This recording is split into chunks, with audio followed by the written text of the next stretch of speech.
আমাকে অনেকে জিজ্ঞেস করে মাঝে মধ্যে যে এই উত্তরটা আজকে দিয়ে দিই, যে আপনি বিভিন্ন যে ফিরকার বিরুদ্ধে বা বিভিন্ন আলেমদের যে ভুল হয়েছে এগুলোর বিরুদ্ধে বলছেন, তো সরকারের বিরুদ্ধে কেন বলেন না? জি, এর উত্তরটা শোনেন। দেখেন, বিভিন্ন ফিরকাগুলি ইসলামের নামে বেরিয়েছে, তাই না? বা বিভিন্ন আলেমরা যে বিভ্রান্ত করেছে জাতিকে, তারা ধর্মের নামে বিভ্রান্ত করেছে, কথা ঠিক কিনা? আমি ধর্ম ব্যবসায়ীদের থেকে সতর্ক করব, এটা আমার জন্য ফরজ, এটা আমার জন্য ফরজ। কারণ তারা ধর্মকে পুঁজি করে ব্যবসা করছে, ধর্মের দোহাই দিয়ে কোরআন এবং হাদিসের অপব্যাখ্যা করে, ইসলামের অপব্যাখ্যা করে মানুষকে বিভ্রান্ত করছে, আসল ইসলাম তাদের সামনে তুলে ধরছে না।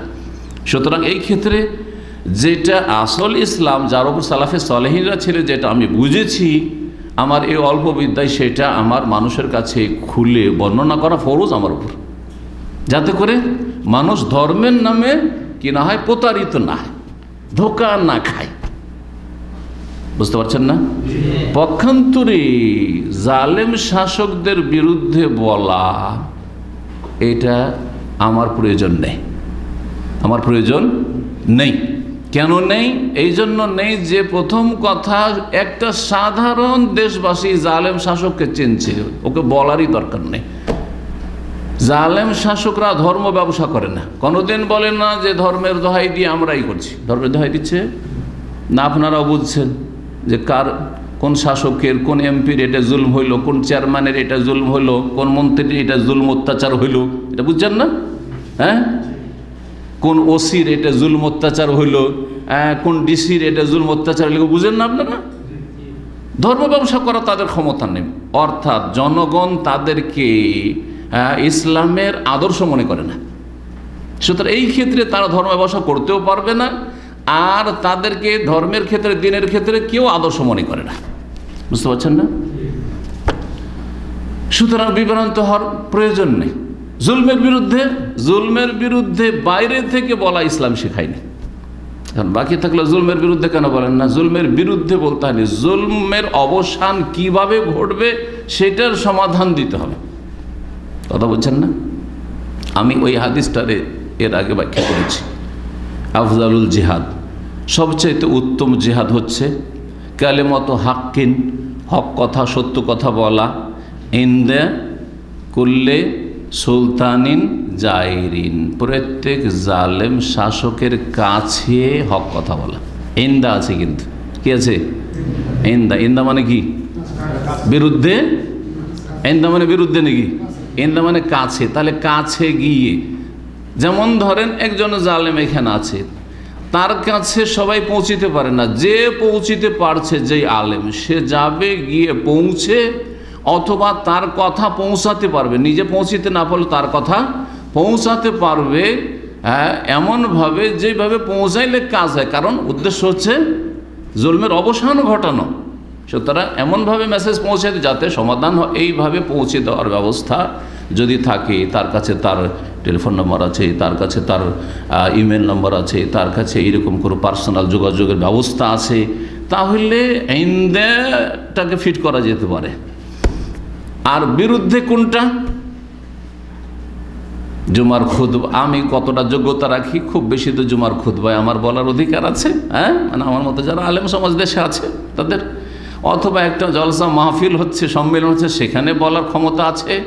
সেখানে দাঁড়িয়ে দাঁড়িয়ে যেহেতু পেয়েছি, মা একেবারে ফাটিয়ে দিলাম সরকারের বিরুদ্ধে বলে। সরকারের ইন্দা হইল না দিদ্দা হইল? দিদ্দা মানে বিরুদ্ধে, আর ইন্দা মানে নিকটে। তো সরকারের নিকটে বলা হইল না বিরুদ্ধে বলা হইল? বিরুদ্ধে বলা হইল। ইসলামে কোথাও এরকম প্রমাণ আছে যে বিরুদ্ধে বলতে হবে? না সংশোধনের জন্য নিকটে বলতে হবে? নিকটে বলতে হবে। পক্ষান্তরে যারা ধর্ম ব্যবসায়ী, আর একটা প্রশ্ন, আপনি উদাহরণস্বরূপ মওদুদী সাহেবের ভুল ধরলেন, তো জালেম শাসকের কেন ভুল ধরেন না আপনি? আর আম জনগণকে শোনান না কেন? এটাও তার গুমরাহি, যে যার এই সংশয় রয়েছে অথবা যে এইসব কথা উত্থাপন করছে। বুঝতে পারছেন না? কারণ মওদুদি অথবা এইরকম মওদুদি বা মওলানা ইলিয়াস এইরকম যারা বিভ্রান্ত করেছে ধর্মের নামে, তারা ধর্মের পোশাক পরে বিভ্রান্ত করেছে। কথা ঠিক কিনা? ধর্মের ভুল ব্যাখ্যা করেছে, ভুল ব্যাখ্যা, ভুল এক্সপ্লেন করেছে। সুতরাং সঠিক ব্যাখ্যা মানুষের কাছে পৌঁছে দেওয়া এবং ভুল ব্যাখ্যা সম্পর্কে সতর্ক করে দেওয়া আলেম সমাজের ফরজ। কথা বুঝছেন না? পক্ষান্তরে জুলমের ক্ষেত্রে জালেম এই কথা আমাকে বাইরে থেকে বলতে হবে, এটা সাহাবীদের আদর্শ নয়, তাবেঈনদের আদর্শ নয়, তাবেঈন আদর্শ নয়, 4 ইমামের আদর্শ নয়। আর না হলে কেউ প্রমাণ করুক যে আবু হানিফা, শাফি, মালিক, আহমদ, জালেম শাসকদের যুগ ছিল না, এবং আহমদকে কে কোড়া মেরেছিল? হ্যাঁ, কে জেলে রেখেছিল বলেন? জালেম শাসক, জালেম শাসক, মুতাজিলি জালেম শাসক, বাদশাহ। ইমাম মালিক রহমতুল্লাহ আলাইকে কে গোড়া মেরেছিল? জালেম শাসক। হ্যাঁ, ইমাম আবু হানিফাকে কে জেলে রেখেছিল? জালেম শাসক। তারা জালেম শাসকের বিরুদ্ধে কোথায় বলেছেন? তাদের লেখাগুলি কোথায় আছে যে অমুক জালেম শাসক, তার থেকে তোমাদেরকে সতর্ক সাবধান করছি, আর তার বিরুদ্ধে তোমরা সোচ্চার হও। আর মানুষকে প্ররোচিত করলো, মানুষকে উস্কে দিল, মানুষকে গরম করে দিল। এই রকম কাজ কোন ইমাম করেছেন, তাদের কোন কিতাবে আছে কেউ দেখাতে পারবে? তাহলে বোঝা গেল যে এটা আদর্শ নয়। কেন আদর্শ নয়? পার্থক্যটা কেন? একটা তো যে যারা ধর্মের নামে ভুল ব্যাখ্যা করেছে তারা ধর্ম ব্যবসা করেছে, ভুল ব্যাখ্যা করেছে, ঠিক না?